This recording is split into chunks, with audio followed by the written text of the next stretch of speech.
ಸಖತ್ ಖಾರ ಬಣ್ಣ ಮತ್ತು ರುಚಿ ಆಚಿ ಚಿಲ್ಲಿ ಪೌಡರ್. ಇನ್ನೊಂದು ವಿಶೇಷ ಮಾಹಿತಿ ರೂಮಿಗೆ ಸಂಬಂಧಪಟ್ಟಂತಹದ್ದೇ ಕೊಡ್ತೀನಿ ನೋಡಿ. ನೀವು ಮಲ್ಕೊಳ್ಳೋ ಅಂತ ಮಂಚ ಇರುತ್ತಲ್ಲ, ಅದರ ಎದರ ಭಾಗದಲ್ಲಿ ನೇರವಾಗಿ ನೀವೇನಾದರೂ ಮಿರರ್ ಹಾಕಿದ್ದೇ ಆದರೆ ಆ ಜಾಗದಲ್ಲಿ ಸ್ಪಷ್ಟವಾದ ನೆಮ್ಮದಿಯುತವಾದ ನಿದ್ದೆ ಬರೋದಿಲ್ಲ ಅನ್ನುವಂಥದ್ದು ವಾಸ್ತುಶಾಸ್ತ್ರದಲ್ಲಿ ಉಲ್ಲೇಖ ಇದೆ. ಹಾಗಾಗಿ ನೇರವಾಗಿ ಮಂಚದ ಎದುರುಗಡೆ ಎದ್ದಿದ ತಕ್ಷಣ ದೇವ್ರ ಮುಖ ನೋಡುವಂಥದ್ದು ಪದ್ಧತಿ ಹೇಳ್ಕೊಟ್ಟಿದ್ದಾರಲ್ವಮ್ಮ ನಿಮಗೆಲ್ಲ. ಹೌದು.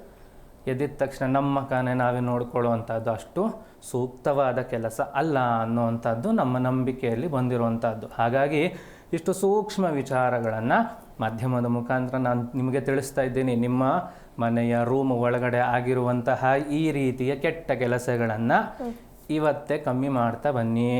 ಮಂಚದ ಎದುರುಗಡೆ ನೇರವಾಗಿ ಕನ್ನಡಿಗಳನ್ನು ಹಾಕ್ತಾ ಇರುವಂಥದ್ದು ಹೊಸದೇನೋ ಶುರುವಾಗಿದೆ. 7 ಕುದುರೆ ಓಡಿ ಬರ್ತಾ ಇರಬೇಕು ಮನೆ ಒಳಗಡೆಗೆ ಅಂತ. ಅದು ಹಾಕುವಂಥದ್ದು ತಪ್ಪಲ್ಲ, ಆದರೆ ಯಾವ ದಿಕ್ಕಿಗೆ ಹಾಕಬೇಕು, ಯಾವ ಭಾಗಕ್ಕೆ ಹಾಕಬೇಕು ಅನ್ನೋವಂಥದ್ದೆಲ್ಲ ಮುಖ್ಯ ಅಲ್ಲ. ಯಾವತ್ತೂ ನೋಡಿ, ಮಹಾಲಕ್ಷ್ಮಿಗೆ ಇಷ್ಟವಾಗಿರುವಂಥ ಪ್ರಾಣಿ ಗೂಬೆ ಆಗಲಿ ಅಥವಾ ಕುದುರೆಗಳಾಗಲಿ ಇದೆಲ್ಲವನ್ನು ಮನೆಯಲ್ಲಿ ಉಪಯೋಗಿಸಬಹುದು ಅಂತ ಹೇಳ್ತಾರೆ.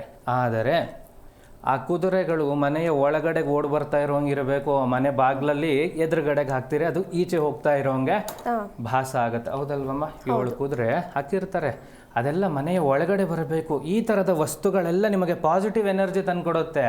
ಆ ಪ್ಲೇಸನ್ನು ನೀವು ತಪ್ಪು ಮಾಡಿದಾಗ, ಎದುರುಗಡೆ ಹಾಕಿದಾಗ ಅದು ಸಮಸ್ಯೆಗಳನ್ನು ಉಂಟು ಮಾಡುತ್ತೆ. ಅದೆಲ್ಲ ಸೂಕ್ಷ್ಮ ಸಮಸ್ಯೆಗಳನ್ನು ಬಿಟ್ಟು ನಮಗೆ ಗುರು ಚೆನ್ನಾಗಿಲ್ಲ, ಶನಿ ಚೆನ್ನಾಗಿಲ್ಲ ಅನ್ನುವಂಥದ್ದು ನಾವೇ ಸ್ವಯಂಕೃತವಾಗಿ ತಪ್ಪು ಮಾಡಿದಂಗೆ ಆಗತ್ತೆ. ಒಂದು. ಎರಡನೇ ವಿಚಾರ ಏನು ಗೊತ್ತಾ?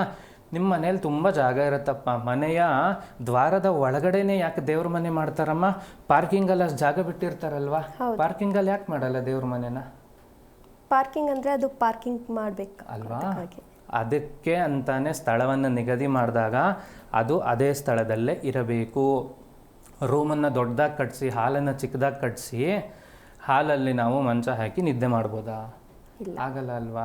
ಅದೇ ರೀತಿಯಾಗಿ ಆ ವಸ್ತುಗಳಿಗೆ ಸೂಕ್ತವಾದ ಸ್ಥಾನಮಾನಗಳನ್ನು ಕೊಟ್ಟಿದ್ದಾರೆ.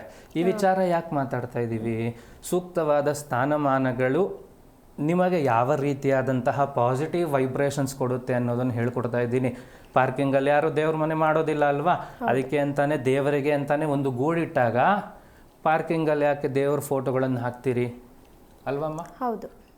ಪಾರ್ಕಿಂಗಲ್ಲಿ ದೇವ್ರ ಫೋಟೋಗಳು ಹಾಕೋದು, ಅಥವಾ ನೀವು ಯಾರು ಶ್ರದ್ಧೆ ಭಕ್ತಿಯಿಂದ ಆರಾಧನೆ ಮಾಡ್ತಾ ಇರ್ತೀರಲ್ಲ ಗುರುಗಳು, ಅವ್ರದ್ದೊಂದು ದೊಡ್ಡ ಫೋಟೋ ಹಾಕಿರ್ತೀರಿ.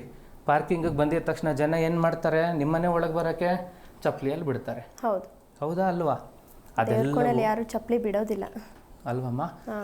ಪಾರ್ಕಿಂಗ್ ಲಾಟ್ ಇರೋವಂಥದ್ದು ನಿಮ್ಮ ವಾಹನಗಳನ್ನು ನಿಲ್ಲಿಸ್ಕೊಳ್ಳೋದಕ್ಕೆ, ಅಲ್ಲಿಗೆ ಹಾಕೋಕ್ಕೆ ಅಂತಲೇ ಕೆಲವೊಂದಷ್ಟು ಫೋಟೋಗಳಿದೆ. ದೃಷ್ಟಿ ಬೊಂಬೆಗಳನ್ನು ಹಾಕುವಂಥದ್ದು, ಅಥವಾ ಯಾವುದೋ ಕಣ್ಣು ಇಷ್ಟಾಗಲ್ಲ ಬಿಟ್ಟಿರೋ ಫೋಟೋಗಳೆಲ್ಲ ಈ ಕಾಲದಲ್ಲಿ ನೋಡ್ತಾ ಇದ್ದೀವಲ್ವಾ, ಅದನ್ನ ಏನಾದರೂ ಉಪಯೋಗಿಸ್ಕೊಳ್ಳಿ. ಸಾಧ್ಯ ಆದಷ್ಟು ಕಾಂಪೌಂಡಿನ ಮೇಲೆ ನಿಮ್ಮ ಮನೆ ದೇವ್ರ ಫೋಟೋ ದೊಡ್ಡದಾಗಿ ಹಾಕ್ಸುವಂಥ ಸಂಪ್ರದಾಯ ಬಂದಿದೆ. ಇದೆಲ್ಲ ನಿಮಗೆ ನೆಗೆಟಿವ್ ಎನರ್ಜೀಸ್ ತಂದುಕೊಡುವಂಥದ್ದಾಗುತ್ತೆ.